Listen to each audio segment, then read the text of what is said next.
ஒவ்வொருவரும் இந்த சமூகத்திற்கு கியாமத் நாள் வரை படிப்பனை எதிர்கொண்டுதான் இருக்கிறார். நம்ம சின்ன பிள்ளையில நமக்கு சொல்லிக் கொடுத்த களிமா, நம்ம தாய் தகப்பன், அதை தாண்டி உஸ்தாத்மார்கள் சொல்லிக் கொடுத்த நமக்கு மனசுல ஆழமாக பதிந்த திருக்களிமா லா இலாஹ இல்லல்லாஹ் முஹம்மதுர் ரசூலுல்லாஹ். லா இலாஹ இல்லல்லாஹ் முஹம்மதுர் ரசூலுல்லாஹ். அல்லாஹ்வை தவிர வணக்கத்திற்குரியவன் வேறு எவரும் கிடையாது, எவனும் கிடையாது. முஹம்மதுர் ரசூலுல்லாஹ், முஹம்மது என்பவர்கள் பெருமானார் ரசூல் ஸல்லல்லாஹு அலைஹி வஸல்லம் அவர்கள் அல்லாஹ்வுடைய தூதராகவும் அடியாராகவும் இருக்கிறார்கள். அப்துஹு வ ரசூல், அல்லாஹ்வுடைய அடியாராகவும் தூதராகவும் இருக்கிறார்கள் என்று சொல்லப்பட்ட அந்த கலிமா பச்சை மரத்தில் ஆணி அடித்ததை போல் ஒவ்வொரு இஸ்லாமிய குழந்தைகளின் மீதும் மிக அழுத்தமாக ஆணித்தரமாக மதிக்கப்பட்ட ஒன்று. இதுல சமரசம் இருக்குமா? இதுல மாற்று கருத்து இருக்குமா? மௌத்து வரை ஒரு முஸ்லிம் இந்த கலிமாவிற்கு மாற்றமாக சொல்ல மாட்டான். எங்க வேணாலும் போய் வேண்டு பாருங்க, எப்படி வேணாலும் போய் சொல்லி பாருங்க. இந்த கலிமாவிற்கு அவன் மாற்றம் சொல்லுவானா என்றால் கடைசி வரை இந்த உம்மத்திலே கடைகோடியில் இருக்கக்கூடிய ஒரு மனிதன் கூட இந்த கலிமாவிலே சமரசம் செய்து கொள்ள மாட்டான். அல்லாஹ் வணக்கத்திற்குரியவன், அல்லாஹ்வுடைய தூதர் பெருமானார் ரசூலுல்லாஹி ஸல்லல்லாஹு அலைஹி வஸல்லம் அவர்கள் என்று. அப்போ நமக்கு அசைக்க முடியாத நம்பிக்கையை பிறந்தவுடனே நம்ம தாய் தகப்பன் நம்ம உள்ளத்துல பச்சை குத்துற மாதிரி குத்திட்டார். முஹம்மது என்பவர் அல்லாஹ்வுடைய தூதர். அல்லாஹ்வுடைய தூதர்னு பச்சை குத்துன அல்லது உள்ளத்திலே ஆழமாக பதியப்பட்ட ஒரு விஷயத்தை மாற்ற முடியாது இல்லையா? அப்போ அல்லாஹ்வையும் ரசூலையும் நாம் ஒன்றாக ஆக்க முடியாது. பேசிக்க வைக்க ரசூல் ஸல்லல்லாஹு அலைஹி வஸல்லம் அவர்களை எவ்வளவு நாம் புகழ்ந்தாலும் அது அல்லாஹ்விற்கு அளவாக கொண்டு வரவே முடியாது. காரணம் நம்முடைய பேசிக்க என்ன? அவர் ஒரு தூதர், அவர் அல்லாஹ்வுடைய அடிமை, மிக உயர்ந்தவர், கண்ணியமானவர், அல்லாஹ்வால் தேர்ந்தெடுக்கப்பட்டவர். இப்படித்தான் நம்முடைய ஈமான் இருக்குமே ஒழிய ஒரு காலம் அல்லாஹ்வை கொண்டு போய் ரசூலிடத்தில் வச்சு, ரசூலை கொண்டு போய் அல்லாஹ்விடத்தில் வச்சு ஞானம் இல்லாமல் அறிவில்லாமல் சிற்காக்கி விட்டார்கள், கூட்டாக்கி விட்டார்கள், மௌலித் ஓதியதால் இவர்கள் சிற்கு செய்து விட்டார்கள் என்று ஒருவன் சொன்னால் அவன் பொய் சொல்கிறான். நம்முடைய ஈமானுடைய அடிப்படைக்கு மாற்றமாக சொல்லிக் கொடுக்கிறான். அதான் உண்மை. நான் லா இலாஹ இல்லல்லாஹ் அப்படின்னு சொல்லிட்டு அதே போல் லா இலாஹ அப்படின்னு சொல்லி முஹம்மது அப்படின்னு சொன்னா பாருங்க, அல்லாஹ்வையும் ரசூலையும் கூட்டாக ஆக்கிவிட்டார், இணை வைத்து விட்டார் என்று சொல்கிறார். ஆனால் நமக்கெல்லாம் அடிப்படையே என்னங்க? லா இலாஹ இல்லல்லாஹ், லா இலாஹ இல்லல்லாஹ், அல்லாஹ் தவிர யாரும் இல்லை, அல்லாஹ் தவிர யாரும் இல்லை, முஹம்மது ரசூலுல்லாஹ், முஹம்மது என்பவர் அல்லாஹ்வுடைய தூதர் என்று பிறந்த குழந்தையிலிருந்து ஒரு முஃமின் மரணிக்கிற வரை இதே கலிமாவை அவன் திரும்ப திரும்ப சொல்லிக் கொண்டிருக்கும் பொழுது எப்படி நபியை கொண்டு போய் அல்லாஹ்விற்கு இணையாக நிறுத்த முடியும்? எப்படி சிரிக்க வைக்க முடியும்? அப்போ ஒரு நபியை ஒரு மனிதன் எவ்வளவு புகழ்ந்தாலும் அவர்கள் மனிதர் என்ற ரீதியில் தான் புகழ்ந்து கொண்டே இருக்கிறார். இறைவன் என்ற ரீதியிலே புகழ்றதில்லை. மனிதன் அடிப்படையில் நீங்க வரம்பு எவ்வளவு வேணாலும் புகழலாம், மனிதர் தானங்க. நீங்க நம்மள்கிட்டயே பாத்தீங்கன்னா நம்ம நண்பர்கள், நம்ம கூட இருக்கிறவங்க, சொந்த பந்தங்கள் ஒவ்வொருக்கும் ஒரு மரியாதை இருக்கு இல்லையா? சில பேருக்கு வயசுக்கு மரியாதை இருக்கும், சில பேர் கல்விக்கு மரியாதை இருக்கும், சில பேர் ஒழுக்கமானவங்களா இருப்பாங்க. அவங்களுக்கு அவர் ரொம்ப ஒழுக்கமானவங்க, அவர்கிட்ட போய் நம்ம கசகசம் பேசக்கூடாதுங்க, திட்டிடக்கூடாதுங்க. காரணம் என்ன? அவருடைய ஒழுக்கத்துக்காக ஒரு மரியாதை. இப்படி ஒவ்வொருவருக்கும் ஒவ்வொரு விதமான மரியாதைகள் தராதரங்கள் நாம் கொடுத்துக் கொண்டிருக்கிற பொழுது எங்கள் தூமான ரசூலுல்லாஹி ஸல்லல்லாஹு அலைஹி வஸல்லம் அவர்களுக்கு எவ்வளவு நாங்கள் மதிப்பு கொடுத்தாலும் அது இணையாக ஆகாது. அந்த ரீதியில பார்க்கிறோம். அந்த ஈமான் தான் சுன்னத்து வந்து வேற கொண்டு போய் அறிவில்லாம ரசூலையும் அல்லாஹ்வையும் ஒன்றாக்கி காஃபிராக ஆகி நாங்கள் எல்லாம் சேர்த்து வைத்து விட்டதை போலவும் மோலிது ஓதாத பாக்கியெல்லாம் உரிமை முஸ்லிமை போலவும் சித்தரித்துக் கொண்டிருப்பது உண்மையிலேயே வேதனைக்குரிய விஷயம். இதைத்தான் நான் ஆரம்பத்தில் சொன்னேன். நாம் பிறந்த குழந்தையிலேயே நாம் பழக்கப்படுத்தி விட்டோம். லா இலாஹ இல்லல்லாஹ் முஹம்மது ரசூலுல்லாஹ். ரசூல் என்பவர்கள் அல்லாஹ்வுடைய தூதர், அப்துஹு வ ரசூல். இன்னொரு விஷயம் குர்ஆன் ஷரீஃபில் அல்லாஹ் தஆலா சொல்லுவான், வ கதாலிக ஜஅல்னாகும் உம்மத்தன் வஸதா. ஜஅல்னாக்கும் உம்மத்தன் வஸதா. நபியே, உம்மை நடுநிலை சமுதாயமாக நாங்கள் ஆக்கி வைத்திருக்கிறோம். சமுதாயத்தை அல்லாஹ் எப்படி வச்சிருக்கிறான்? நடுநிலை சமுதாயமாக ஆக்கி வைத்திருக்கிறான். இதுல நடுநிலை இந்த திருக்குர்ஆன் ஷரீஃபில விளக்கம் சொல்லக்கூடிய முஃபஸ்ஸிரீன்கள் விளக்கம் தருகிறார்கள். அன்பிற்குரியவர்களே, நடுநிலை சமுதாயம் என்ன தெரியுங்களா? இதுக்கு முன்னாடி ஈசா நபின்னு ஒருத்தவங்க வாழ்ந்தாங்க. கொஞ்சம் நல்லா கவனிங்க. நம்ம நபி ஸல்லல்லாஹு அலைஹி வஸல்லம் அவங்களுக்கு முன்னாடி வாழ்ந்த ஒரு நபி பேரு ஈசா அலைஹிஸ்ஸலாம். அந்த ஈசா அலைஹிஸ்ஸலாத்து வஸலாம் அவர்களை ஒரு குரூப், ஒரு பார்ட்டி எப்படி உயர்த்துச்சு சொன்னா கடவுள் அளவுக்கு உயர்த்திச்சு. எந்த அளவுக்கு உயர்த்திச்சு? கடவுள் அளவுக்கு ஒரு பார்ட்டி உயர்த்திச்சு. இன்னொரு பார்ட்டி மூசா அலைஹிஸ்ஸலாத்து வஸலாமுடைய கூட்டத்தார்கள் என்ன சொன்னாங்கன்னா, வலது சினா. ஈசா நபி இருக்கிறாங்களே, தகப்பன் இல்லாம பிறந்திருக்கிறாங்க. தகப்பன் இல்லாம ஈசா நபி பிறந்திருக்கிறாங்க. அதனால இவர் சினாவில் பிறந்தவர் என்று கொச்சையாக பேசி கொஞ்சம் நல்லா யோசிக்கணும். ஒரு நபி, ஈசா நபி என்று சொல்லக்கூடிய ஒரு நபி, ஒரு சாரார் கடவுள் அளவுக்கு உயர்த்துகிறார்கள், இன்னொரு சாரார் வலது சினா, இவர் விபச்சாரத்தில் பிறந்தவர் என்று மிக கேவலமாக பேசுகிறார்கள். நபியே, நாயகமே, உங்களை அப்படி நான் பேச வைக்க மாட்டேன். இந்த உம்மத்தினர் எப்படி தெரியுமா? நடுநிலையாக உங்களை பார்ப்பார்கள். மிக கடவுள் அளவுக்கு உயர்த்தவும் மாட்டார்கள் இந்த சமுதாயம். அதே போன்று இந்த சமுதாயம் உங்களை மட்டரகமாகவும் பேசிவிட மாட்டார்கள். அப்ப அல்லாஹ் என்ன சொல்றான்? இந்த சமுதாயம் ரசூல் ஸல்லல்லாஹு அலைஹி வஸல்லம் அவர்களை நடுநிலையாகத்தான் வைத்திருப்பார்கள். கடவுள் அளவுக்கு இந்த சமுதாயம் உயர்கிறாரு, மட்டரகமாகவும் இந்த நபி இந்த சமுதாயம் பேசுகிறார். உண்மைதானே? இந்த நபியை யாராவது மட்டமாக பேச முடியுமா? அறிவில்லாத சில வக்காபிகள் தான் என்ன செய்வார்கள்? இந்த நபி சாதாரண ஆளு, அவருக்கு தனியா போகலாதீங்க, அவர் சாதாரண ஆளு, அப்படிதான் சொல்லுவானே ஒழிய பெருமானார் குறித்து எந்த முஸ்லிமும் கொச்சையாக சொல்ல மாட்டார். அதே பெருமானாரை குறித்து அவர் அல்லாஹ்வுக்கு இணையானவர் என்று சிறுக்கு வைக்கவும் மாட்டார். இது அல்லாஹ் ஏற்படுத்திய ஏற்பாடு. இது அல்லாஹ் குர்ஆன்ல சொல்றான் இல்லைங்களா? நபியே, நடுநிலை சமுதாயம் நம்ம ஆய்வு பண்ணுவோம். எங்காவது ஒரு நாட்டுக்கு ரசூல் ஸல்லல்லாஹு அலைஹி வஸல்லம் அவர்கள் வந்து சென்று கிட்டத்தட்ட 1400 ஆண்டுகளை கடந்திருக்கிறது. எங்காவது ஒரு சம்பவம் கேட்டிருக்கீங்களா? இவர் ரசூலுல்லாஹ் வணங்கினாருங்க அப்படின்னு, இவர் ரசூலுல்லாஹ் சிரிப்பு வச்சாரு, எங்கேயாவது ஒரு வார்த்தை கேட்டிருக்கீங்களா? எல்லாருக்கும் போனாரு, அவரு என்ன செய்யறாரு, துவா செய்யறாரு, அதை வச்சுக்கிட்டு அவங்க சஜ்ஜா செஞ்சுதான், அது வேற கணக்கு. அது பார்ப்பவனுடைய கண்ணில் தெரிந்திருந்தாரு. நபி ஸல்லல்லாஹு அலைஹி வஸல்லம் அவர்கள் குறித்து பெருமானார் வந்து இந்த உலகத்தை விட்டு சென்றதிலிருந்து எங்காவது ஒரு முஸ்லிம் ஏதாவது ஒரு நாட்டில் அல்லாஹ்வுக்கு இணையாக ஆக்கியதாக வரலாறு உண்டா? கொண்டு வர முடியாதுங்க. உலகத்தில் எந்த மொழியிலும் நபியை நபியாகத்தான் இந்த உம்மத்து பார்க்கும். இது அல்லாஹ்வின் ஏற்பாடு.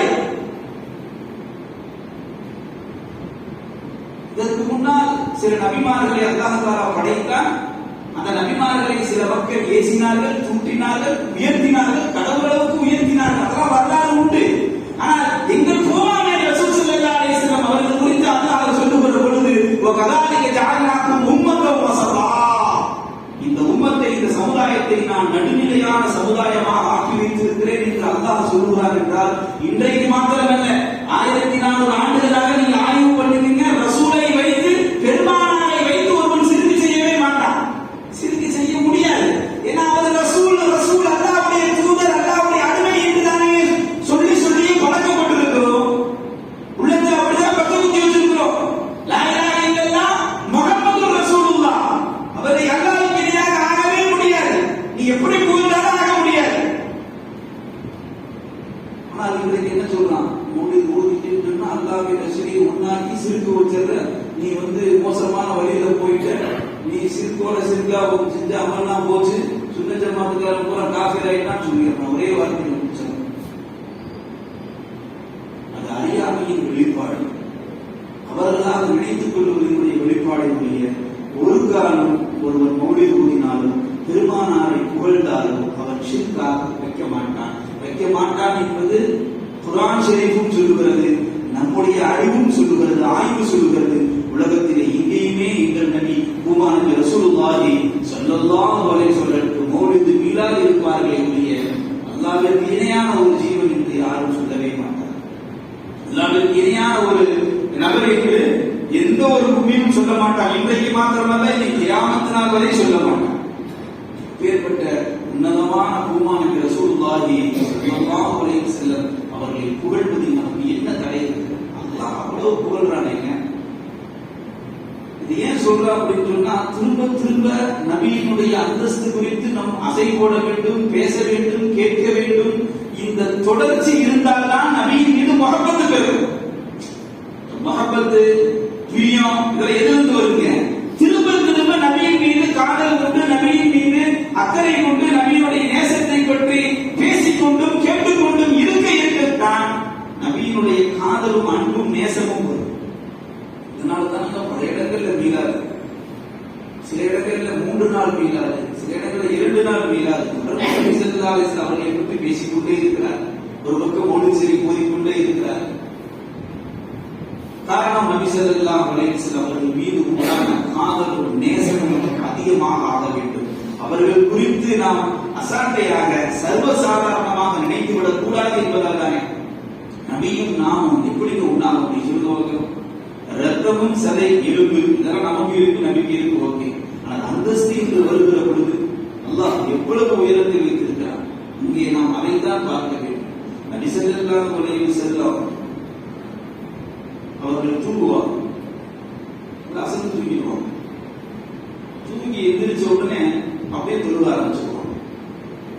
நல்லா தூங்குவாங்க, தூங்கி எந்திரிச்ச உடனே முழிப்பு வந்துருச்சு, ரசூல் ஸல்லல்லாஹு அலைஹி வஸல்லம் தொழுக ஆரம்பிச்சிருவாங்க. ஆயிஷா சித்திகா கேட்பாங்க, யா ரசூலல்லாஹ், அசந்து தூங்கிட்டா ஒழு புரிஞ்சிடும் சொல்லுவீங்க, நாங்கெல்லாம் அசந்து தூங்கிட்டா ஒழு செஞ்சுட்டு தான் திரும்பவும் நாங்க தொழுவோம். ஆனா நீங்க அசந்து தூங்குறீங்க, ஆனா ஒழு செய்யறது இல்லையே, நான் ஒரு பார்த்துட்டு தான் இருக்கிறேன், டக்குனு தொழுகிறீங்களே என்று சொல்லுகிற பொழுது பூமான ரசூலுல்லாஹி ஸல்லல்லாஹு அலைஹி வஸல்லம் சொன்னாங்க, ஆயிஷா, என் கண்தான் உறங்குகிறதே ஒழிய என் கல்பு உறங்குவதில்லை, என் உள்ளம் உறங்குவதில்லை. அது அல்லாஹ்வுடைய வஹியோடு இணைக்கப்பட்டிருக்கிறது. என்னுடைய கனவும் அல்லாஹ்வுடைய வஹியாக இருக்கிறது. அதனால் நான் தூங்கினாலும் எனக்கு ஒழு புரியாது, அதனால் நான் உடனே எழுந்து தொழுகிறேன் என்று பெருமானார் ரசூலுல்லாஹி ஸல்லல்லாஹு அலைஹி வஸல்லம் சொல்கிறார்கள். இந்த ஒற்றை வரி போதாதா? அவர்களுக்கும் நமக்கும் மலைக்கும் மழுவுக்கும் உண்டான வித்தியாசம் ஒரே ஒரு வரி. நீ தூங்கினால் காற்று உனக்கு பிரிகிறதா என்பதை கூட அறிய முடியாத நீ எவ்வளவு தூங்கினாலும் கட்டுப்பாட்டோடு விழிப்போடு அல்லாஹ்வுடைய தொடர்போடு நான் தூங்கிக் கொண்டிருக்கிறேன் என்று சொல்லுகிற நபியும் ஒன்றா என்று இந்த மனித மூளை ஆய்வு செய்தாலே நபியுடைய உச்சாலை எந்த அளவு இருக்கிறது என்பது புரிந்து கொள்ளும். அரைகுறையாக விளங்கிக் கொண்டு பெருமானார் ரசூல் ஸல்லல்லாஹு அலைஹி வஸல்லம் அவர்கள் குறித்து கருத்தியல் சொல்லிவிடக் கூடாது. சொல்லுவார்கள், நான் முன்னால் எப்படி உங்களை பார்க்கிறோனோ அதே போன்று எனக்கு பின்னால் உள்ளதையும் என்னால் பார்க்க முடியும், அல்லாஹ் எனக்கு அறிவித்துக் கொடுக்கிறான் என்று சொன்னார். உங்களுக்கு எனக்கு அல்லாஹ் அறிவிச்சு கொடுப்பானா? நம்ம தலையை திரும்பினா தான் இதை பின்னணி பார்க்க முடியும் இல்லையா? பல கட்டங்களில் பெருமானார் ரசூல் ஸல்லல்லாஹு அலைஹி வஸல்லம் சஹாபாக்களுக்கு சொன்னார்கள், உங்களை போன்றவன் நான் இல்லை. என்னங்க இப்படி சொல்றீங்க? குர்ஆன்ல நானும் மனுஷன் தான் நல்லா சொல்றேன். நானும் மனுஷன் தான் சொன்னா என்ன காரணம்? உங்களை போன்று ரத்தம் சதை எலும்போடு படைக்கப்பட்டவன் ஜின்னு இல்ல, மலக்கு இல்லைன்னு சொல்றதுக்காக வேண்டி சொல்லப்பட்டது. ஆனால் உண்மையில் பெருமானார் ரசூல் ஸல்லல்லாஹு அலைஹி வஸல்லம் சொல்லுகிறார்கள், சஹாபாக்களே, தோழர்களே, என்னை போல நீங்க கிடையாது, உங்களை போல நான் கிடையாது. யாருக்குங்க? ரலியல்லாஹு அன்ஹும் வ ரது அன்ஹு.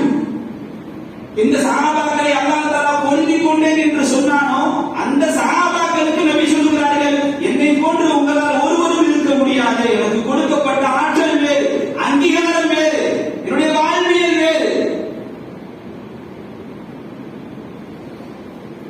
பெருமானார் ரசூல் ஸல்லல்லாஹு அலைஹி வஸல்லம் அவர்களுக்கு அல்லாஹ் தஆலா ஒவ்வொரு காலகட்டத்திலும் ஒவ்வொரு விதமான அற்புதங்களை கொடுத்துக் கொண்டே இருந்தார். நமக்கெல்லாம் தெரிந்த செய்தி, உம்மு சலமா ரலியல்லாஹு அன்ஹா அவங்க என்ன செய்வாங்க அப்படின்னு சொன்னா, தனக்கு அத்தர் தேவைப்பட்டுச்சுன்னா போய் கடையிலையோ இன்னொரு இடங்களையும் போய் வாங்க மாட்டாங்க. அந்த கணவர் ரசூல் ஸல்லல்லாஹு அலைஹி வஸல்லம் அவங்களுக்கு எப்பயாவது வேர்த்துச்சுன்னு சொன்னா அப்படியே வலிச்சு வலிச்சு எடுத்து டப்பாவை ஓபன் பண்ணி அதுக்குள்ள சுட்டா விட்டு ஸ்டோர் பண்ணி வச்சிருக்கோம். நபிக்கு வேர்க்கும் இல்லையா? நமக்கு மாதிரிதான் அவங்களுக்கு வேர்க்கும், நமக்கு மாதிரிதான் அவங்களுக்கு பசிக்கும், நமக்கு மாதிரிதான் அவங்களுக்கு வேர்க்கும். ஆனால் அந்த வேர்வை குறித்து உம்மு சலமா ரலியல்லாஹு அன்ஹா அவர்கள் சொல்லுகிறார்கள், நபிக்கு எப்பொழுதெல்லாம் வேர்க்குமோ அப்பொழுதெல்லாம் நான் வலித்து வலித்து அந்த வேர்வையை ஒரு டப்பாவை திறந்து ஸ்டோர் பண்ணி வச்சிருக்கிறேன், சுட்டா உள்ள போட்டு பூட்டி வச்சிருக்கிறேன். எனக்கு எப்பயாவது நறுமணம் வேர்வும் தேவைன்னு சொன்னா அந்த பாட்டில திறந்து அதுல லேசா ஒரு சொட்டு எடுத்து நான் தடவிக்கிடுவேன். வரலாற்றிலே சொல்லப்படுகிறது, அரபக கண்ட்ரியிலே மிஸ்கி என்று சொல்லக்கூடிய மிக உயர்ந்த அத்தர், மிஸ்கி என்று சொல்வார்கள். அந்த உயர்ந்த அத்தரைக்கான மிக அதிக நறுமணம் உள்ளதாக பெருமானார் ரசூலுல்லாஹி ஸல்லல்லாஹு அலைஹி வஸல்லம் அவருடைய வியர்வை மணக்கும் என்று உம்மு சலமா ரலியல்லாஹு அன்ஹா அவர்கள் அறிவிக்கிறார்கள் என்றால் நாம் யோசித்து பார்க்கிறோம். கண்மணி நாயகத்தினுடைய வேர்வை கூட அவ்வளவு நறுமணம் என்றால் நம் வேர்வை எவ்வளவு நாற்றம் என்பதையும் நாம் யோகிக்க வேண்டும். அப்படியெல்லாம் நம்மளோடு ஒப்பிட்டு பேசினா வாய் அழுகி போயிடும். ஒப்பிட்டு பேசுறதுன்னா மனித வர்க்கத்தில் பிறந்தார்கள் அவ்வளவுதான். நீ அந்த மனுஷ வர்க்கத்தில் பிறந்தாங்கன்னு சொல்லி நீ நானும் ஒண்ணு அப்படின்னு நீ வட்டகமாக நினைத்தால் நம்மை போன்ற அற்பர்கள் எவரும் இருக்க முடியாது. அல்லாஹ் பார்த்து பார்த்து பெருமானாரை அவ்வளவு கண்ணியம் பிடித்து வைத்திருக்கிறார். பெருமானார் ரசூல் ஸல்லல்லாஹு அலைஹி வஸல்லம் அவர்களுக்கு ஏன் அல்லாஹ் இது போன்ற சிறப்புகளை கொடுக்கிறார்கள் என்றால், மக்களே நீங்கள் பெருமானார் ரசூல் ஸல்லல்லாஹு அலைஹி வஸல்லம் அவர்கள் குறித்து உயர்ந்த கண்ணோட்டத்தில் இருக்க வேண்டும். அதற்கு தானே செலவாத்து.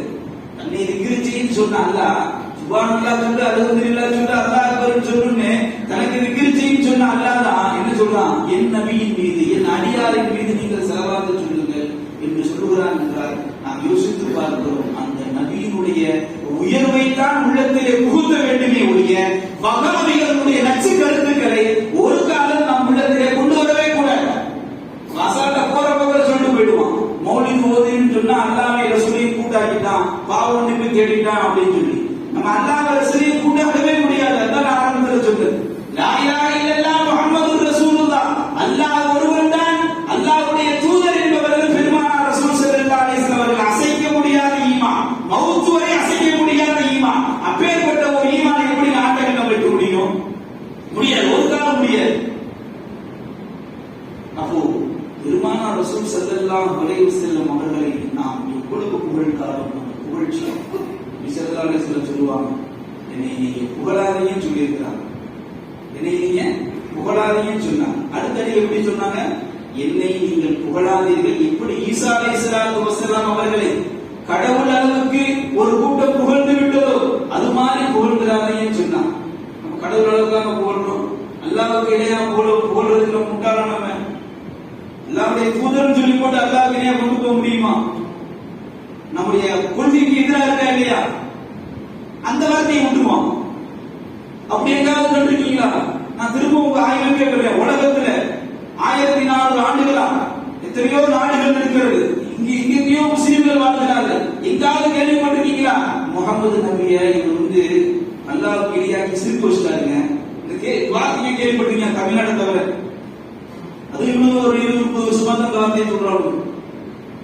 உலகம் முழுக்க இதற்கு முன்னால் வாழ்ந்த அத்தனை கோடி மக்களும் லா இலாஹ இல்லல்லாஹ் முஹம்மதுர் ரசூலுல்லாஹ் என்றுதான் வாழ்ந்தார்கள். அந்த நபியை புகழ்ந்து கொண்டே தான் இருந்தார்கள். ஒரு காலம் இதுல ஷிர்க் என்றோ குஃப்ர் என்றோ யாரும் பார்க்கவும் இல்லை, அதுல அந்த வார்த்தையும் இல்லை, அல்லாஹ்வுக்கு இணையாக ஆக்கக்கூடிய அவசியமும் இல்லை. இன்னொன்னு சொன்னா சுவாரஸ்யமான கருத்து, பெருமானார் ரசூல் ஸல்லல்லாஹு அலைஹி வஸல்லம் அவர்களே சொன்னார்கள், என்னுடைய மரணத்திற்கு பின்னால் இந்த உம்மத் ஷிர்கிலே போய் விழுந்து விடும் என்று நான் பயப்படல. கொஞ்சம் நல்லா கவனிங்க. என்னுடைய வாழ்வுக்கு பின்னால் இந்த உம்மத் கியாமத் நாள் வரை வரக்கூடிய உம்மத் நபி அவர்கள் சொல்லுகிறார்கள், ஷிர்கிலே போய் விழுந்து விடுவார்கள் என்று நான் பயப்படல. காசு வளத்திற்காக வேண்டியும் பொருளுக்காக வேண்டியும் வெள்ள அடித்துக் கொள்ளுவார்கள், இதைத்தான் நான் பயப்படுகிறேன். உலக ஆசையின் மீது இவர்கள் மோகம் போய்விடும், இதைத்தான் நான் பயப்படுகிறேன் என்று பெருமானார் ரசூலுல்லாஹி ஸல்லல்லாஹு அலைஹி வஸல்லம் சொன்னார். இன்னொன்று ஏதோ ஒரு பார்வை ஒரு 99.1% யாரோ ஒருத்தர் காஃபி வழங்கக்கூடிய ஒரு கடவுளை வணங்கிட்டான், இதை ஆதாரமா கொண்டு வரக்கூடாது. உனக்கு ஒருத்தன் போய் கோயில ஒரு முஸ்லீம் வணங்கிட்டு வந்தான், அல்லது மாற்று மத கடவுளை போய் ஒரு முஸ்லீம் வணங்கிட்டாங்கன்னா அதை குறிச்சு ஆதாரம் பண்ணக்கூடாது. 99.9 முஸ்லிம்கள் சிறுக்கே போக மாட்டார்கள் கியாமத் நாள் வரை. எத்தனை ஆயிரம் கோடி மக்கள் வந்தாலும் அல்லாஹ்வை வைத்து பெருமானாரை வைத்து சிறுக்கு வைக்கவே மாட்டான், வைக்க முடியாதுங்க. நமக்கு என்ன சொல்லி கொடுக்குறான்? மௌலிது ஓதிக்கலாம். அதுவும் பாருங்க, முன்னாடி எல்லாம் பாத்தீங்கன்னா ஒரே பிரச்சனையா இருக்கும். மௌலிது டைம் மீலாது டைம் பாத்தீங்கன்னா நோட்டீஸ் அது இதுக்கு வரும். இப்ப அல்லாஹ்வுடைய கிருபையில எல்லாம் ஆஃப் ஆயிடுச்சு, பூரா பீஸ் போச்சு. அவங்க வேலையை பார்க்க ஆரம்பிச்சு தெரிஞ்சுக்கிட்டா இளைஞர் இன்னிலாம் சும்மா இயக்கம், நான் தான் உண்மையான முஸ்லீம், நான் தான் தெளிவான ஆளு, சுன்னத் ஜமாத்துக்காரங்க வச்சு இப்படி எல்லாம் போயிட்டு இருந்தோம்னா சரியாகாது அப்படின்னு சொல்லி இன்றைக்கு இளைஞர்கள் கொஞ்சம் தெளிவாயிட்டான். அதனால இப்ப எந்த இயக்கத்துக்கு பின்னாலும் போறது இல்லை. ஒரு இயக்கம் ஆரம்பிச்சா நான் சீர்திருத்த போறேன், அதுல இருந்து பிரிஞ்சாம்பாருங்க புற்றீசல் மாதிரி வந்தவை பூரா நான் தான் ஒரிஜினல் முஸ்லீம், நான் தான் ஒரிஜினல் முஸ்லீம், நான் தான் தெளிவான ஆளுன்னு சொன்னான்.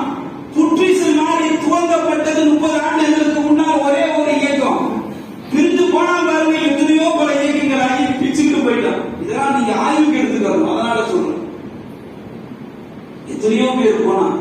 ஆனா நபி ஸல்லல்லாஹு அலைஹி வஸல்லம் ஒரு வார்த்தை சொன்னாங்க இல்லையா, இதுக்கு பின்னால இந்த சமூகத்துல சிறுக்க நான் பயப்படல, காசுக்காக சண்டை போடுவானுங்க, மாடுக்கு சண்டை போடுவானுங்க, உலகத்தை நேசித்து சண்டை போடுவான்னு சொல்லி இன்றைக்கு எல்லா இயக்கங்களும் சண்டையில் தான் இருக்கிறோம். யோசிச்சு பாருங்க, இவனா சுன்னத் ஜமாத்தை திட்டி இது கொள்கை, மோசமான கொள்கை, சிறுக்கு வைக்கிற கொள்கை வெளியே போய் நான் தெளிவான முஸ்லீம் எங்க பறைசாட்ட ஆரம்பித்தானோ அவன் ஒவ்வொருத்தருடைய வரலாறை புரட்டி பாருங்கள், ஒவ்வொருத்தரும் பல ஆயிரம் லட்சங்களை அடிச்சுட்டு போயிட்டான், பல கோடிகளை அடிச்சுட்டு போயிட்டான். இது யாருக்கு? நம்ம போய் ஆய்வு பண்றதுக்கு, அஜத்து போய் ஆய்வு பண்ணல. அவனுங்களே மீடியாவில வந்து நான் ஒரிஜினலா நீ ஒரிஜினலா, மார்க்க பேச நீ தகுதியா நான் தகுதியா, நீ சத்தியம் பண்ணீங்க ஓ ஒய்ஃபை கூட்டிட்டு வந்து நீ சத்தியம் பண்ணி என் ஒய்ஃபை கூட்டிட்டு நான் சத்தியம் பண்றேன் என்று சொல்லுகிற அளவிற்கு அல்லாஹ் நபிமார்களையும் வழிமார்களையும் எவன் கேவலப்படுத்தினான் அவர்கள் அத்தனை நபர்கள் இந்த சமூகம் கேவலப்படுத்தி. அதனால ஒரு காலம் நாயகம் குறித்து யாராவது நச்சு கருத்து சொன்னார் இருக்கிற யாருங்களா இருக்கிறா அந்த பழைய கொள்கையில ஒப்பிட்டு இருந்தா பாத்தீங்களா, அன்னைக்கு சேர்ந்தா பாத்தீங்களா, அவன் மட்டும் வேற வழி இல்லைங்க, இந்த இயக்கத்தை விட்டு போட்டு வந்தா நமக்கு அசிங்கமாயிருங்க, அதனால வேற வழி இல்லாம என்ன செய்யலாம், அப்படியே நாம இப்படி சொல்லி துருவ சொல்லி கொடுத்தாலும் அது மாதிரி துருவது, அது எப்படி துவா செய்ய சொல்ல அப்படி துவா செய்யறது, இந்த கூட்டு துவாவா அப்படியே கையை மடக்கி வச்சுட்டு ஓடியது, இந்த மாதிரியான வேலைகளை அந்த பழைய உறுப்பினர்கள் செஞ்சுட்டு இருக்கான்.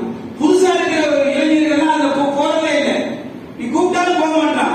போனா நீங்களே பல பிரிவா பிரிச்சு கிடக்கிறீங்க, உங்கள்கிட்ட வந்து நான் சேர்த்து என்ன செய்யறது, எங்க பாப்பா அம்மா, எங்க அத்தா அம்மா, எங்க அதிர்த்து, எங்க இமாம, எங்க பள்ளி வாசல், எங்க சுன்னத் ஜமாத்துக்கு என்ன சொன்னாங்களோ அதை கேட்டு போயிடுறது. ஆனா ஒரு தவறான அணுகுமுறையும் கூட. இப்ப சில பேர் போதை பழக்கத்துக்கு அடிமையாகி போயிட்டான், ஒண்ணும் போறான் அப்படி போயிடலாம், ஒரிஜினல் முஸ்லீம் சொல்லி நம்மள பூரா குறை சொல்லிட்டு சுத்துறான், அல்லது விட்டு அங்கிட்டு போகாம இங்கேயும் வராம போதை பழக்கத்துக்கு போயிடலாம். ரப்புல் ஆலமீன் பாதுகாக்கும் இளைய சமுதாயத்தை. அதனால் நாம் ஒரே ஒரு கருத்தை மட்டும் சொல்லி நான் முடித்துக் கொள்கிறேன். பெருமானார் ரசூல் ஸல்லல்லாஹு அலைஹி வஸல்லம் அவர்களை வரம்பு மீறி புகழுவோம், புகழ்ந்து கொண்டே இருப்போம். அவர்கள் மனிதர் என்ற அடிப்படையில் புகழ்ந்து கொண்டே இருப்போம். அல்லாஹ்வுடைய படைப்பு என்பதில் புகழ்ந்து கொண்டே இருப்போம். அல்லாஹ்வுடைய படைப்புன்னு சொல்லிட்டாரு, நீங்க ஒண்ணு விளங்கிக்கிடணும், அவர் அல்லாஹ்வுக்கு இணையானவர் கிடையாது. அல்லாஹ்வுடைய படைப்புனாலே முடிஞ்சு போச்சுங்க. அவர் அல்லாஹ்வுடைய தூதர், அல்லாஹ்வுடைய அடிமை. நாங்கள் அடிமையை தான் புகழுகிறோம், அல்லாஹ்வை புகழல. அந்த அடிமையை அல்லாஹ் புகழ்ந்து காட்டுகிறான், அதனால் நாங்கள் புகழுகிறோம். அந்த அடிமையுடைய அன்பு கிடைத்தால் என்னுடைய அன்பு கிடைக்கும் என்று அல்லாஹ் சொல்லுகிறான், அதனால் நாங்கள் அடிமையை புகழுகிறோம், நபியை புகழுகிறோம். இப்படித்தான் நம்முடைய ஈமான் சொல்லப்பட்டிருக்கு. 30 வருஷத்துக்கு முன்னாடி அப்படிதான் நம்முடைய தமிழகத்துடைய ஈமான் அதுதான், இந்தியாவுடைய ஈமான் அதுதான், உலகத்திலே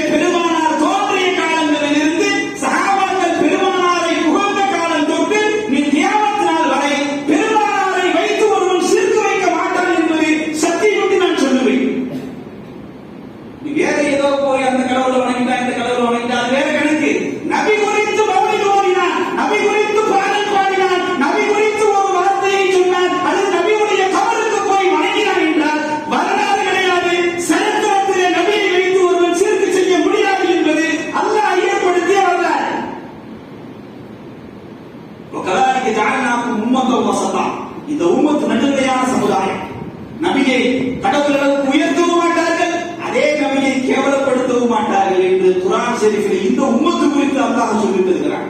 அதன் அடிப்படையில் பெருமானார் ரசூல் ஸல்லல்லாஹு அலைஹி வஸல்லம் அவர்களை நேசிப்போம், அவர்கள் மீது மௌலிது ஓதுவோம், அவர்கள் மீது ஸலவாத்து சொல்லுவோம், அவர்கள் வழி நடப்போம், கடைசி வரை அவர்கள் சுன்னத் வல் ஜமாஅத்துடைய கொள்கையிலே வாழ்ந்து மரணிக்கிற பாக்கியத்தை எல்லாம் வல்ல அல்லாஹ் நம் அத்தனை அவர்களுக்கு வழங்குவானாக.